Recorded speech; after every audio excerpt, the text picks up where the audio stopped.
without further ado, I would love to introduce you, Hayley. You are a friend and a great partner with Filmarket Hub. So, but to those of you who don't know Hayley, I'd just love to give her the floor to tell us a little bit about herself, about you and your work with Script Angel. Thanks so much, Rosalind, and hello to everyone watching live and on catch up. It's such a pleasure to be with you talking about all of my favourite subjects, everything screenwriting, and specifically tonight, characters' external and internal goals. So as you mentioned, I founded Script Angel about 10 years ago. Before that, I was a script editor, story editor, development exec in the UK film and TV industry for about 15 years. And then I founded Script Angel to help emerging writers to get that professional script development support with their work. So we now coach writers, providing script development support and career advice for on the verge and early career screenwriters all over the world. We also work a little bit with producers and production companies as well, and we sometimes do training programs with other organisations. I'm about to go next week to Channel 4's Bristol Hub. We'll be doing some training with their new writers scheme cohorts. We work with Screen Yorkshire, we've worked with Sky, so yeah, we do lots of exciting new writer talent development programs as well. Fantastic. Yeah. You're clearly a very busy, not busy at all, and you still come and join us, so we're really honoured. For those watching, Hayley, we did a brilliant webinar with Hayley earlier in the year alongside our TV pilot contest, and it's really worth checking out, really worth checking out. It's how to write a killer TV pilot and a series Bible, and there's so much gold in that. So I want to draw people's attention to that other webinar as well. But let's jump right into character. I am also so passionate about tonight's topic. I'm just so excited to learn more from you. So let's dive in, and let's start with looking at external goals in characters. And firstly, this is off record, but wouldn't you just say that when we're looking at these things, how important is psychology in screenwriting? Yeah. It's just crazy, isn't it? Especially when we get into the internal stuff, which is absolutely is psychology. But yeah, kicking off with this one, I mean, for a lot of our viewers, I'm sure some of this stuff will be kind of refresher and just kind of clarity on stuff they kind of already know. So the external goals are your character's conscious desires, is what I would describe it as. It's the thing, if you ask them, that they know they want and they're trying to achieve it. And it's really critical for providing story momentum. It's the thing that drives your story, because your character is actively, consciously seeking that goal. And it can be anything, you know, it's often very tangible. External goals tend to be very tangible. They're often power, wealth, love. They're things that kind of we can all relate to. Mm-hmm. But in other genres, they might be something like solving a mystery, you know, or staying alive in a thriller. So they're really clearly defined, they're very obvious, and your character should be really striving towards it. And they give you this fantastic framework. And they really kind of give you all those plot beats. You know, they're the thing that you can throw obstacles in front of. So it gives you a sense of forward momentum. And allows you to create a really clear structure for your story, particularly in films. Fantastic. And so you kind of covered this a little bit already in your answer, but how important are these external goals for driving the plot? And sort of alongside that, I guess, how important are the obstacles that to come against that kind of external goal? I think very, I mean, for me, all of these things that we're talking about tonight, and whenever we talk about screenwriting craft and the tools that you can use, essentially all you're trying to do, however you do it, is make your reader or viewer want to know what happens next. That's essentially, for me, your only job as a screenwriter is to make me stay. Yeah, That's it. so true. I think we talked about this a little bit before, like, and there are so many different ways you can do it. And it's just having a toolkit of things at your disposal. And it depends, you know, again, for films especially, this will depend like how heavily the external goal and those obstacles drive the plot, and how focused the storytelling is on that often depends as well on how commercial the work is and how commercial you want it to be. So a very mainstream, you know, Hollywood blockbuster is going to have really clearly defined goals. Something more art house will have slightly more subtly defined goals that might be harder to describe even after you've watched the film. So I think the kind of where it sits on the commercial spectrum also influences this. But even with those kind of slightly more art house end of the spectrum films, I still think that those external goals give you a framework. How deep you bury them within the scenes and how loosely you use that framework is kind of up to you. But I think still having it gives you a shape that you can work to. Brilliant. So I think they do, which goes on to your question about plot is a really interesting one, because I think external goals are directly related to plot. It is the thing they're striving for. It's the thing they're trying to achieve. It's the obstacles you put in the way of them achieving that. That's what keeps us watching, because you know they're trying to get to this thing or achieve this thing, and then you make it hard for them, and they have to pick themselves up and dust themselves down and try again. And that's what makes us root for them, is that struggle. So yeah, I think and this goes. I'm probably going to jump ahead a little bit. Don't worry. This also depends on genre a lot, like how heavily plot driven your film is will depend on how high in the mix the external goals are compared to the internal.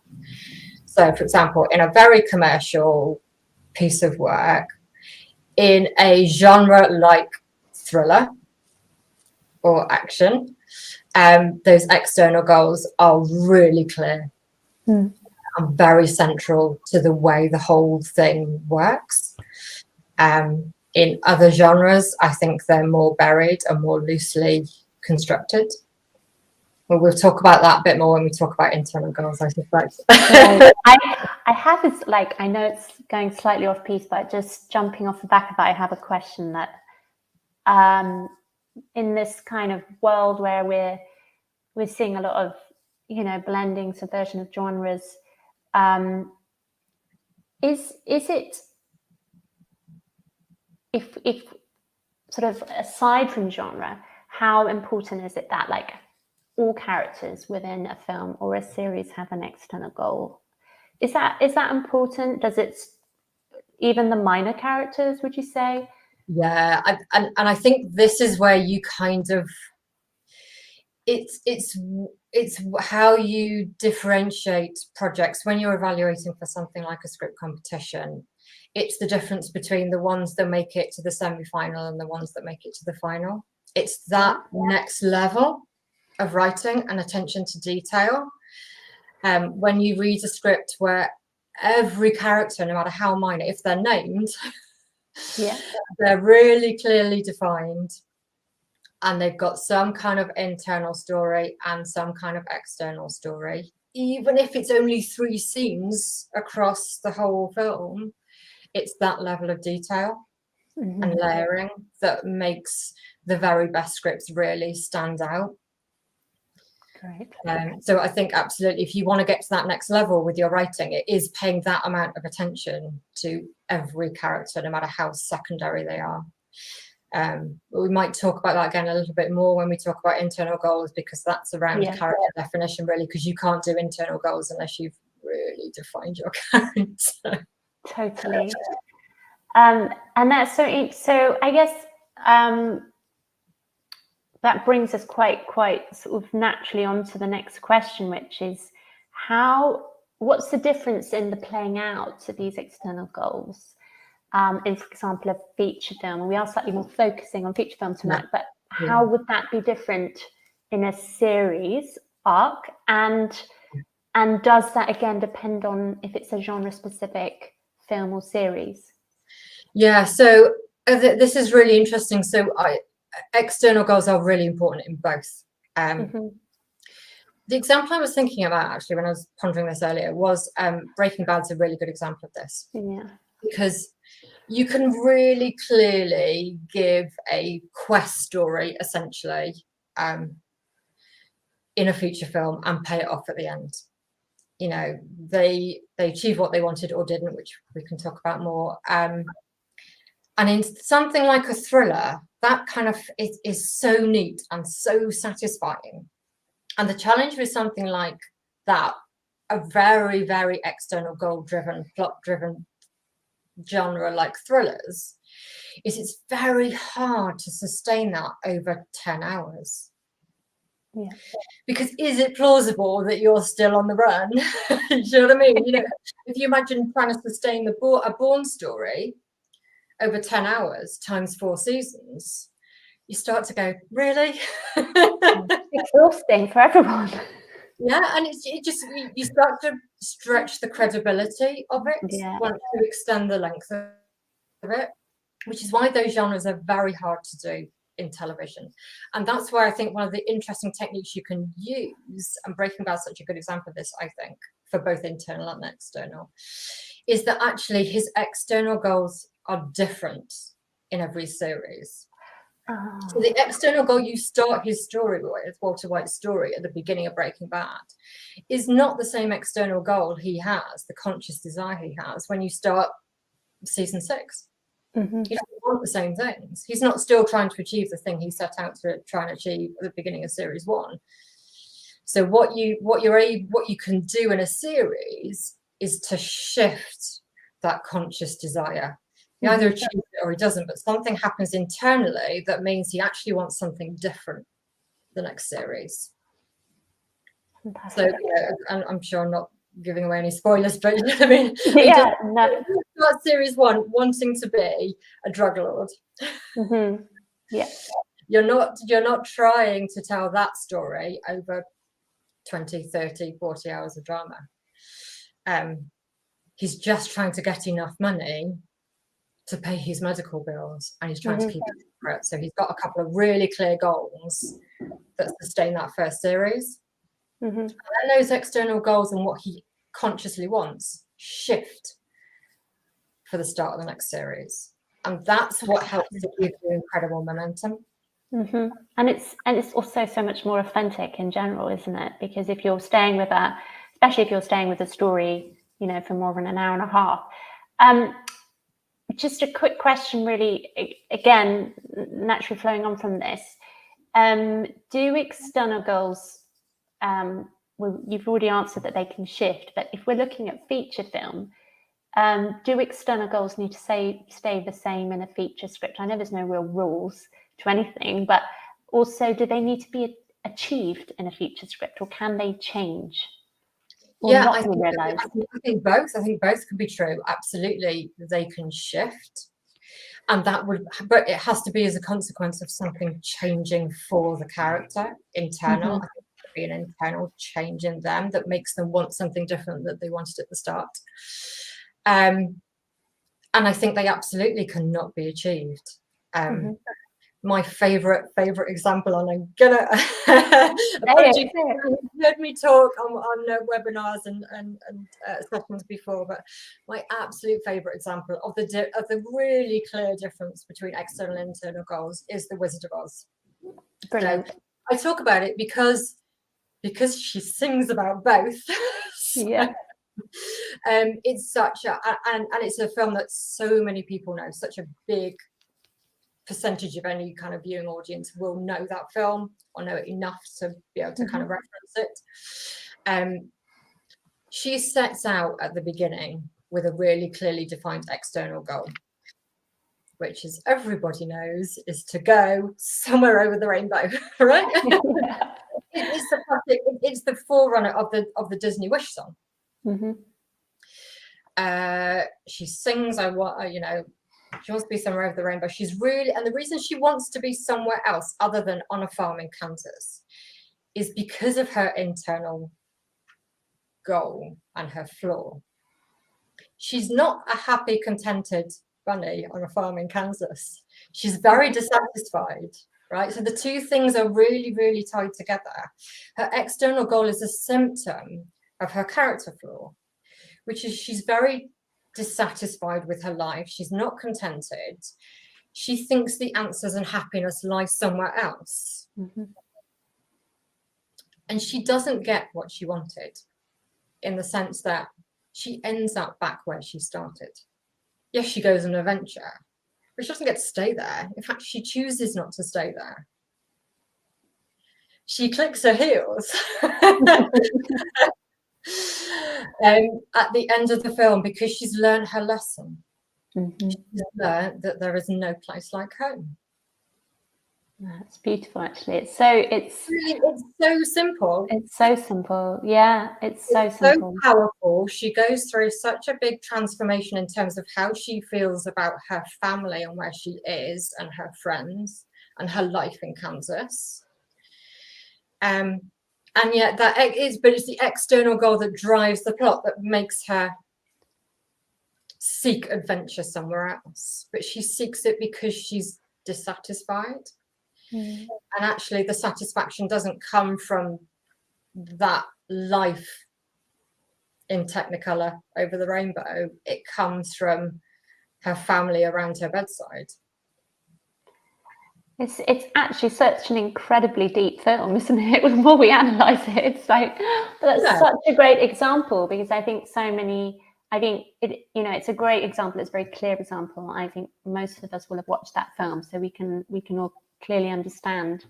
And also I think what it does for us is just also you can see how even within such a clearly defined framework for both an external goal that's driving the plot and pushing her forwards, and an internal change, both really clearly defined to the extent that they're verbalized, you can still do whatever you want. Yeah, from just think about that story, the world, and the character, right?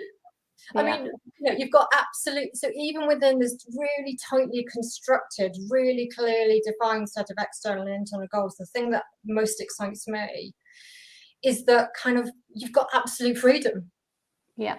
Creatively. And I think sometimes writers are kind of slightly nervous about, clearly defined goals and plot and, tight structure, and because they feel like it's kind of inhibiting their creativity.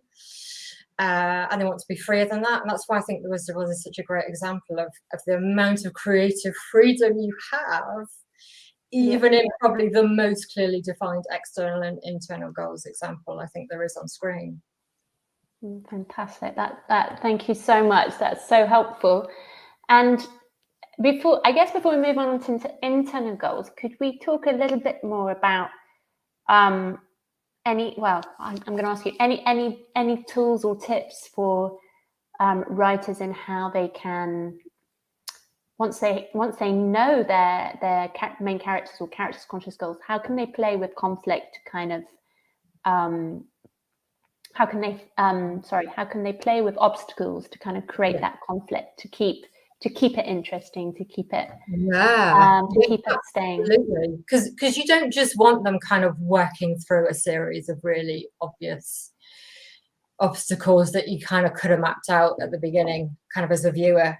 You need surprises along the way, and that is, I think one of the things that again marks out kind of that next level feature film scripts is the amount of different sources of conflict that the writer draws upon.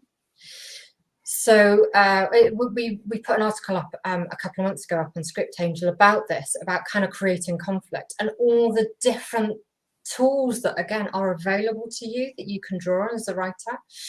And obviously one of the big conflicts that is happening that makes it difficult, that allows you to make it difficult for your character to achieve their goal, is their own internal flaw, which we'll come on to. So conflict with self, but also obviously it's conflict with others. And an antagonist is the obvious one. And obviously, again, that antagonistic force that is a challenge to your main character, that does provide a lot of the obstacles, is really obvious and prominent in some genres. Thriller, again, being, you know, the obvious. Horror often as well. As a really clear antagonist who is in direct opposition to your lead character's wants. Obviously knowing why they're in opposition and why they want something different and why what they want puts them at odds with your protagonist is really important. But even kind of at that kind of supporting cast of characters level, even your character's friends and allies can be an obstacle. I think Moxie is a great example of that, where those character relationships, even with friends, provide lots of conflict and goals. And again, that's because those other characters are so well defined and have their own wants and conscious desires. And when those two things clash, you make it hard for your character to get what they want. So you put other characters in their way. But you can also have them at odds with their environment. I think kind of characters ill at ease in their social environment, in a political environment, in a cultural environment, in a physical environment. Obviously, you know, if you're doing adventure and action, the physical environment is often, you know, a source of conflict and obstacle. So I think there are so many aspects of your story world and your characters, surrounding characters, that provide those obstacles. It's not just, you know, the kind of the obvious one of an antagonist who is trying to stop them. But even then, I think just thinking of other examples, particularly in drama, where external goals aren't as prominent all of the time. I was thinking of a great drama film like 3 Billboards. Oh, I love that film. Right, and even there, you know, I mean, it's a drama. It's, you know, it's really, you know, it's not a thriller. She's not trying to save the world. There's no great kind of mystery. That's not what drives it. But she has a really clearly defined goal. There is something she wants. You know, and again, I think if you're, whatever genre you're working in, I think looking at other examples in a similar space, tonally, commercially, and genre-wise, you can see what other tips, what tricks other writers have used to create conflict and create obstacles and create that momentum. Because essentially, you're just trying to make it really hard for your character to get what they want. Yeah. Fantastic. That was amazing. I'm going to be listening back on this again. Let's, if it's okay with you, let's move on to look at internal goals. I'm sure we'll come back if we need to external goals, because they kind of interplay, don't they? Yeah. Could you give us some examples of what an internal goal is for a character and how that plays out in a feature script or a series arc? Yeah, so for me, and all of this is, you know, is just kind of my take on it, having spent a lot of time thinking about it and reading a lot of scripts over a lot of years. But for me, that internal goal is an unconscious desire, and it is directly related to their flaw. But the best way I've always felt of thinking about it is, it's the thing, if you ask them, they wouldn't articulate. They wouldn't say to you, I want this thing. But really deep down, they kind of need it to be happy. And if you put them on a psychiatrist's couch, you'd get there. If you excavated enough with that character, you would be able to get them to verbalize and realize what they really want. But at the beginning of the story, they usually don't know it. And often the audience aren't aware of it either at the beginning of a story. but it is that flaw. It's that kind of, it's like a barrier to happiness. Mm-hmm. You know, it's that old adage, you know, you don't always get what you want, but you get what you need. You know, they're kind of often seeking the wrong thing. And again, this varies enormously in terms of genre and differences between film and TV. But I think, again, just kind of looking at genre is the most obvious kind of difference I just wanted to kind of highlight, which is in some genres, like a thriller again, you know, or action, that there isn't often, or often isn't, I should say, a really prominent internal goal, in that the character doesn't really change that much. It's not that big a transformation, if at all. And in some, you know, in some great, really entertaining big commercial genre pieces, they won't change at all. You know, they catch the killer, they solve the puzzle, they get the power, they get the money, and that's and the joy of watching them struggle to get that and then them getting it can be really entertaining. I think there has been a move, even in really commercial work over the last 10 years, for most characters, even in a really plotty story and a really plotty genre, to have some kind of internal goal, to have some kind of character change across the story, for that external, for the pursuit of the external goal, to create some kind of change in that character. Partly that's kind of just adding layers and depth and emotion into the story, and I think that's what internal goals do for you, because you're kind of peeling back the layers of a person. But it's also, being really honest, it's about attracting great cast. Yeah. So true. You know, a lot of what you're doing when you get to that next level of developing, in films and in TV, this is equally true. In the next stage of development you go through, even once you've got a fantastic script, part of what you do next is attaching other talent, you know, and that will be directing talent, but it'll also be lead cast. And you want a couple of amazing roles in there that fantastic actors are going to bite your hand off to want to play. And often what's providing that is a really rich, complex character with an internal life who's really flawed and who is going to be changed by the plot that you force them through. Yeah. Because that's where the really meaty stuff is. That's where the really emotional stuff is. That's where the stuff is that we really kind of connect with on a deeper level. You know, the fun, you know, the is, you know, whereas because the kind of, you know, Jack Sparrow action adventure is, you know, superficial fun and it's brilliant and entertaining.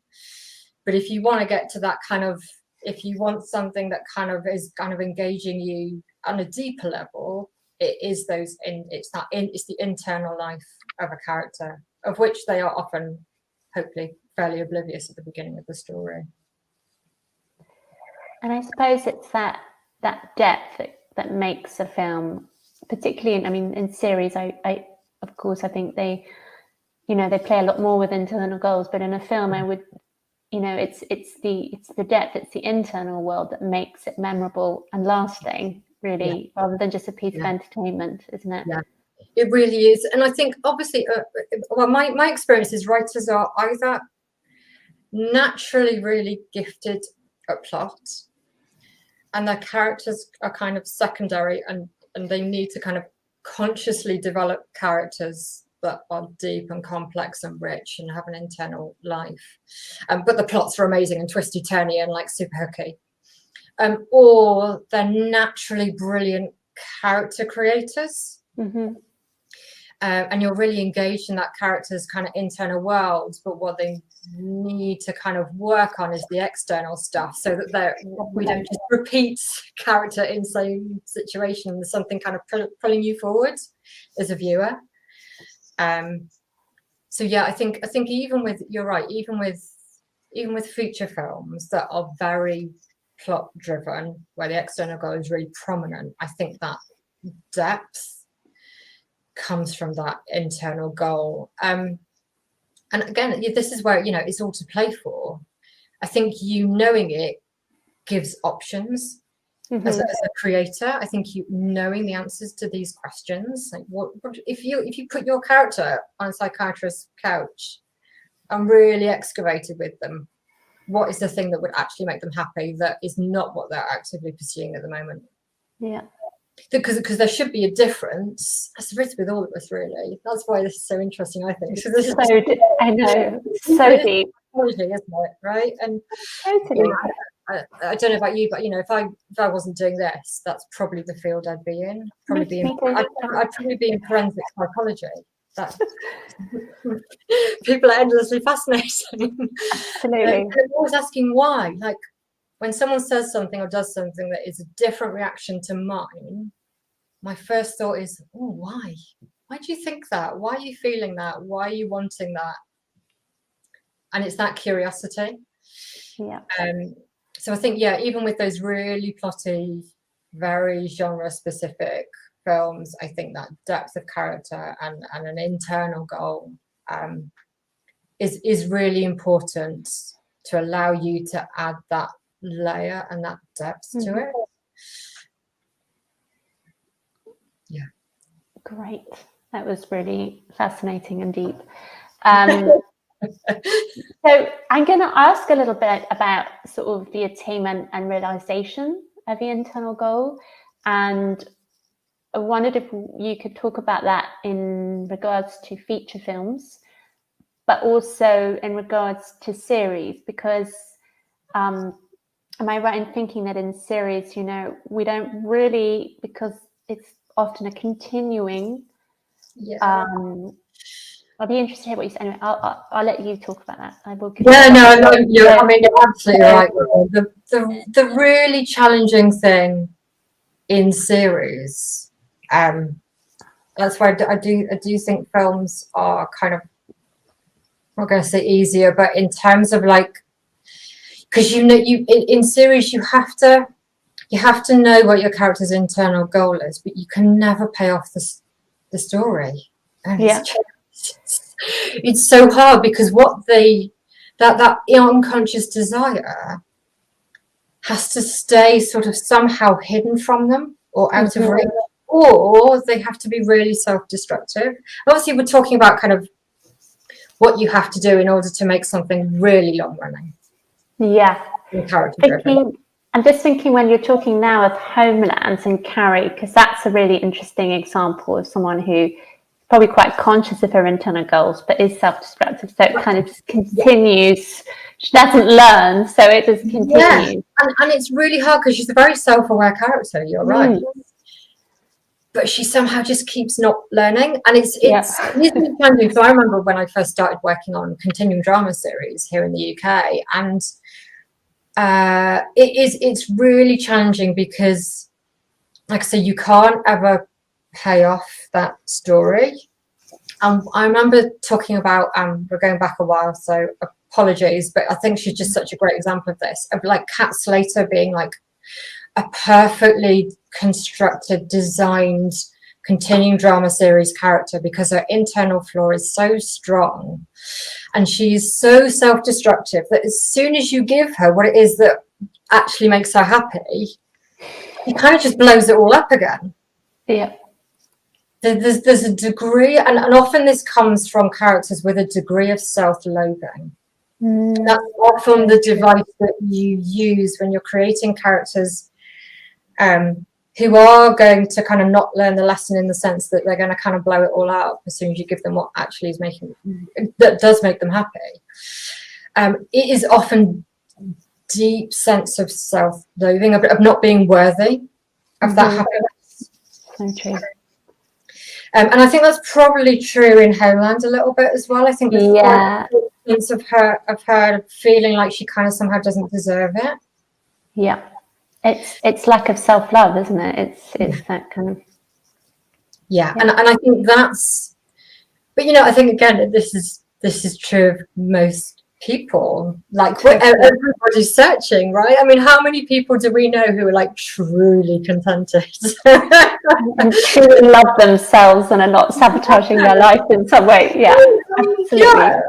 Yeah, you know, we're all flawed. I know most of us make the same mistakes over and over again because of those kind of really deeply buried kind of, yeah, I'm going to say flaws, but yeah, those kind of character traits that are slightly self-sabotaging. Totally. And it's that I think what we're talking about here actually is so fascinating, because I think that is something that is so universally complex and deep, but it really captures audience because it's the human condition, isn't it? We're talking about the human condition here. Yeah, so absolutely. And again, I think in films, I think why films are so satisfying, because you have the opportunity, going back to wisdom, to make a really clear thematic statement. And we've not mentioned the theme word yet, but no. I'm going to jump to it now. Great. Because I think in a film, you're paying off both. You are paying off an external goal, because they either get what they set out to achieve or they don't. And Uncharted is another really good example of this, I think. Just taking something a bit more recent than The Wizard of Oz, circa 1936. And because you know that there's a really great kind of action adventure story. It's Mark Wahlberg, it's Tom Holland, it's super commercial, really mainstream, really fun, but it's got really clear external drive. You know, we're treasure hunting. I mean, is that like, it's that obvious and prominent? But Tom Holland's character has a really clear character flaw, which is actually he's quite lonely.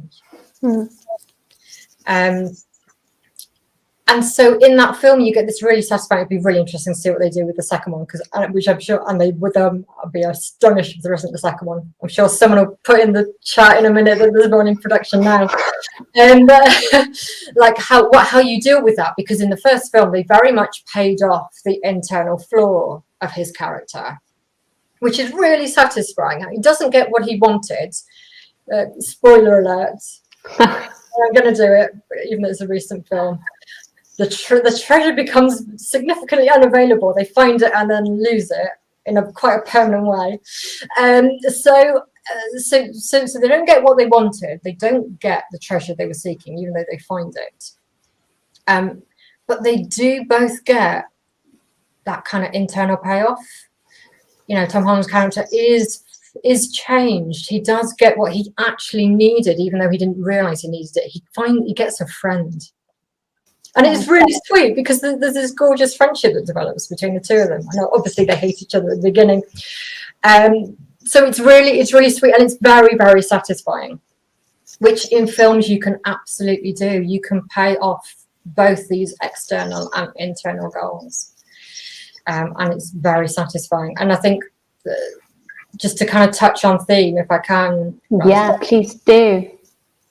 It's something we talk about a lot, particularly in series, but I think it's true for films as well, especially when you're in the drama genre, is that you kind of want your story to say something. Like, otherwise, what was the point of those 2 hours, really? You know, and this is where theme comes in. Like, if you came away from your story, what is the one thing you want people to think or feel at the end of it? What is the statement you're trying to make? And usually what we think or feel to be true, so it's the truth, a truth you're telling as an artist. Yeah. We usually feel whatever it is you've given as the lesson learned by the protagonist. And again, so I'm not a big kind of, you know, no place like home kind of a girl. That's just not my. More over the rainbow. Home is where the heart is, right? Home is wherever I am, and kind of I'm fulfilled. Yeah. But I watched that film and I'm like, oh, definitely it's home, right? Yeah, it's where I am. It's my sofa. It's my family around me. The storytelling is so strong that even though really that's not my instincts, it's not my kind of big truth. I watched that film, and at the end of that story, I absolutely feel it, that the truth of life, the universe, and everything is to be content in that home environment. That actually, yeah, home is where the heart is. There is no place like home. All of those things suddenly feel incredibly true because it's the lesson that Dorothy learns. And I've watched her learn it, and I've gone on that journey with her. So the theme is kind of like a statement you're making as an artist, a truth that you want to share with the world. And it's the realization of that internal goal that dramatizes your theme. So what my advice, particularly if you do want to kind of explore this more, is to make sure, if you are really clear about what your theme is, make sure that your character's transformation journey dramatizes that message. Yeah. Because otherwise you're giving conflicting messages. If you think your film is one thing, but what you've actually done with your lead character's changes give a slightly different message, I'm going to take away the one that is dramatized on screen for me, not the one you think I need to learn. And the other thing I would say about theme is, even if you don't consciously clearly define it for yourself as the creator, if you put your character through any kind of change, your audience will take away that message. So make sure that is what you want to say, is what I was saying. Because this does happen. It's like, particularly in the development process, you kind of, your character is changed by what's happened, but it's been sort of accidental. Yeah. And it's only when I kind of say, well, so she kind of learns this lesson. Is that what you want to say? And then sometimes this kind of moment of like, not really. Actually, that isn't what I want to say. Well, then we probably need to change what we're putting on screen. Because that is going to be the takeaway. Because as humans, we just have this instinct to want to kind of create meaning out of what we see. We will attach a meaning to the story you put on screen. So I would say, make that a conscious choice. So fascinating, isn't it? It's really interesting. And I think that's really clear. What you've described is so clear for feature films. Coming back to series now, with this relationship between the internal goals of a character and the theme, would you say that that's more complex because you're playing out for you've got a long, potentially one series, potentially more series.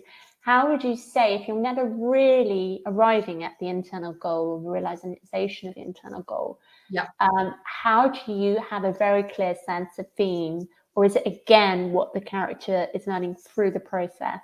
Yeah, I think it's what your character is learning and how they're changing. I think the trickier thing with series is you're going to have a lot of characters in a very big series. So the theme is much harder to be really clear about in terms of dramatizing it, because you've got multiple characters.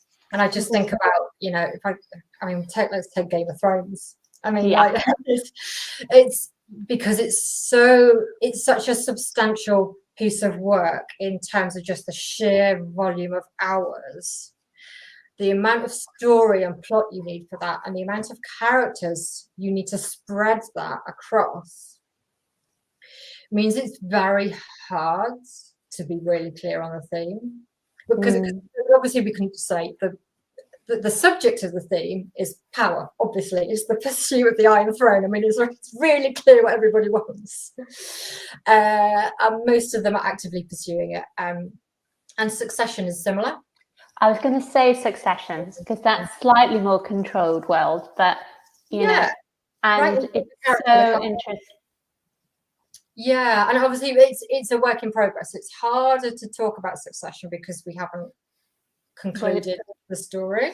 So good. I love it. It's always interesting to see how a show wraps. And obviously it's more challenging in series because often you wrap even though you didn't intend to, in the sense that you thought you were getting another series and then you get cancelled.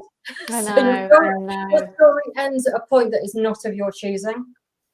So that's why it's much harder to talk about what was the theme of that show when it often isn't of the creator, the story endpoint isn't of the creator's choosing. That's why I think Breaking Bad and Game of Thrones are such good examples, because they absolutely concluded the stories that those showrunners, creators wanted to tell. We can debate Game of Thrones in terms of creative vision of the end of the story in the final season and the final episode, but there was a choice.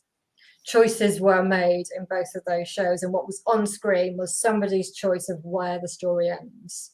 So you can take away meaning and theme from that, because people made choices. It's harder when a series has ended and you don't know whether that was intended as the last series or not. Yeah, because if you imagine, like, especially in the more sort of sophisticated, bigger budget shows where you've got writers' rooms up front, kind of mapping out not just series 1, but series 1 to maybe 4, and then they get cancelled. So, you know, things that they've set up to answer don't get answered or realized. But I suppose if it's there from the start, then it's still going to be evident and coming off the screen. Yeah, it will be coming through, rather, even like, as you say, we don't know the story and it's not as obvious what the theme was or what the message is. It will be playing out, you know, because it'll also be in the creative choices. Once you know what you want to say with your piece of work, it comes through in things like motifs. You know, it comes out in the visual storytelling choices that you make. You know, for example, you know, this is a really obvious cliched one. You wouldn't, no one would do this, of course, but, you know, it's like, if it's about self-identity or accepting self, say mirrors are a really big trope, right? It's like, yeah, you know what I mean? So it's like, it starts to play out in lots of other creative choices that you make. If you know what you're exploring, even if you never get to really kind of make the final statement about it in your show, the subject of the theme, at least, will be evident in both the beginning of that character's transformation and how far away from the end point you've started them would be obvious.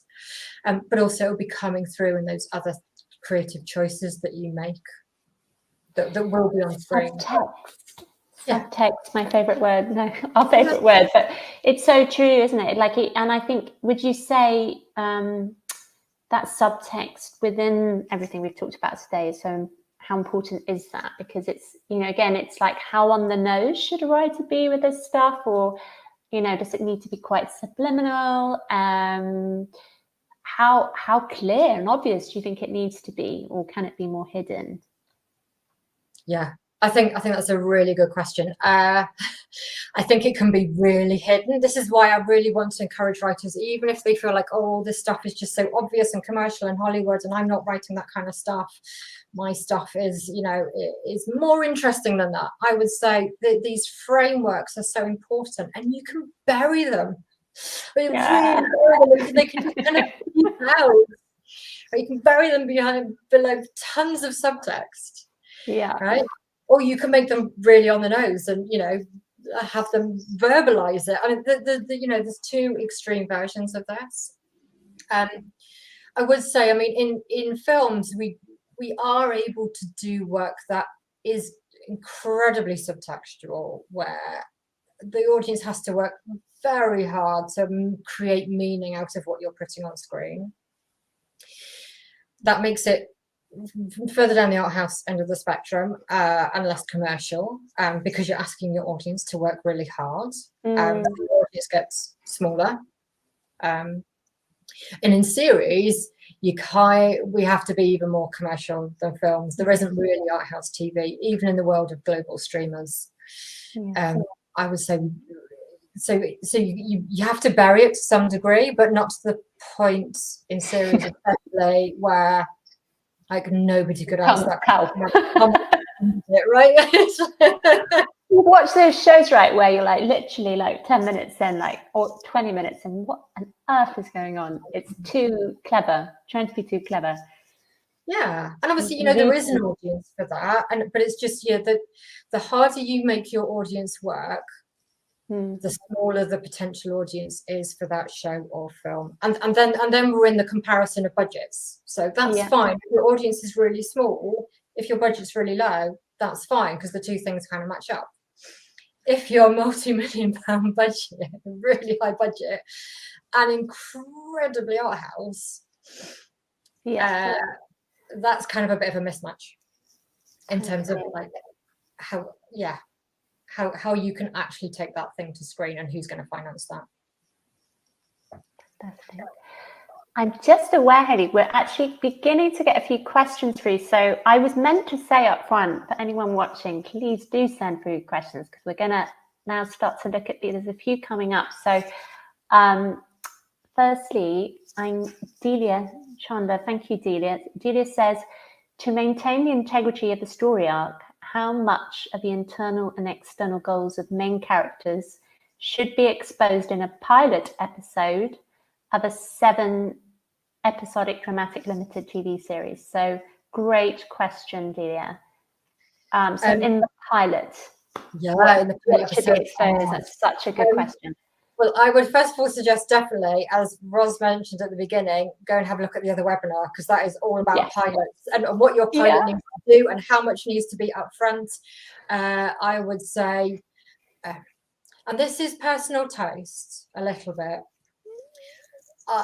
so I'm going to be a bit contentious here, but I find it really challenging to watch pilot episodes where the whole of the first episode is setting up what the story is. As I don't know till the end of episode 1 what the show is. What's this about?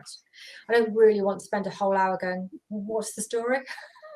Is there going to be a story? Is there going to be an inciting incident? I think you need to get it up and running within the first 10 minutes, if I'm really honest. That said, there are no hard and fast rules. I have read amazing stuff where all of that was delayed until the end of the first episode. So we didn't know, there was no inciting incident of what the actual show was going to be about, what the story was that was going to drive multiple episodes and seasons until the end of the pilot. You can do it, but you have to put something else in those first 50 to 60 minutes that makes us want to stay to that point to find that out. Because if it isn't the plot, if there isn't an inciting incident, what is keeping us watching? And I think that's always the question I come back to. Why am I turning the page? What is it you've done in that scene that makes me want to read or watch the next scene? So you can have a series of really small goals that get your lead character from scene 1 to the end of the pilot and the big inciting incident for the series, but you're making life very hard for yourself, because you've got to drive them towards that somehow. You've got to pose some questions and some challenge. You've got to create some momentum. You can't have 50 minutes of telling me who they are and what they do. You can't have a whole hour of status quo set up, basically. No one's going to watch that. So you do have to get going. So if you're not setting up the inciting incident and the driving plot for the series at the beginning of the pilot, you've got to get really smart with how you're going to hook me to get to that point. Which it is doable, it's just incredibly challenging. So you're giving yourself a really hard time. But if you're super skilled, absolutely go for it. It's challenging, isn't it? Because, you know, so Delia, just to recap, so in the first, Hayley is saying in the first 10 minutes, she wants to know, what is the show about? Is that right? Would you say, what is the show about and why do we need to stick with it? Why should I stick with it? Yeah, I mean, in the way that you would talk about the inciting incident in a feature film happening in the first kind of 10, 15 minutes, I think you need that in the first 10 to 15 minutes of your pilot, not on page 55. No, it's such a good one. It's that, you know, because it's, brilliant. Because you watch a feature film where it took an hour to work out what's driving the story, like, because you just wouldn't get to that point. No, you wouldn't, and it would have no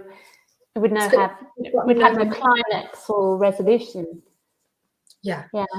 So I think if you're not doing that, you have to replace it with something else that achieves the same goal of making me want to turn the page and stay watching. Yeah, excellent. Just to say, one of the tools you can use, and Dilly, do go and watch the other webinar, is to raise a lot of questions. Questions are a really powerful way, because we're such curious creatures. Like, as a storyteller, if you raise a question, I'm in, because like I want to know the answer. I want to know the answer. So you can pose a lot of questions. Yeah. Hope And that helps. hooks. Would you say hooks as well? Yeah, because I think ultimately that's what a hook is. Yeah, of course. You're just posing a question. Yeah. Wonderful. Well, we have another question from Sophia, which is okay. So for people starting maybe at the beginning of mapping their script, either or plotting their script, either a feature or a series, what do you recommend starting with, external or internal goals? I think, like, going back to what I was saying earlier, I think this depends on what kind of writer you are. Start with whichever is easier for you. Lots of writers I know are very plot driven. They create fantastic plots. So those external goals create their framework, and then they work out everything else afterwards. If that's your natural instinct, go with that. Just be conscious that you need to add that other part, that other element. If you're a character writer and you love just creating characters and you know their internal goals, start with that, and then you've got to work out some plot. You've got to work out some external goals. So lead with whatever comes most naturally to you, and it won't be the same as other writers. So don't worry about it. Fantastic. And bring this back to theme again. Just in regards to Delia's question, Delia said, thank you. Exciting incident in the first 10 minutes and raising questions through hooks. So would you say that do you think that through the inciting incident, we realize the theme? Is it possible? I think it's possible. And is it necessary in the first 10 minutes to show the theme? I think that is next level. Absolutely. Yeah. I think the obvious thing the inciting incident does is kick off the external goal. I mean, that's the point at which your character absolutely knows what they're trying to achieve and sets off on the journey to try and achieve it. So it's absolutely the kickoff for the external. I think it's good for you to start to find very subtextual ways to have hinted at what the theme is and what the internal goal is of your lead character. But you need to keep it quite kind of buried. Yeah. So yeah, I think it is important to get it in there, but you just have to be really careful that you're not too on the nose with it. The whole point of it really is that it should be hidden from your character. They're not conscious of this aspect of them. So you need to kind of way to show it without them becoming conscious of it. So effectively, yeah, it's dramatizing their flaw is what you're trying to do without them being conscious that it's a flaw. Dramatizing their flaw, that's so good. Yeah. So good. I'm just saying, I don't think we have any more questions at the moment, actually. Well, I'm conscious of time as well. I'm not sure how. I know it's been an hour. I think. So I think that has just flown by, Hayley. Again, it's just been so rich, and thank you so much. You're such a great teacher. So much knowledge, and I'm sure everyone who gets to watch this will be so grateful for all this information and wisdom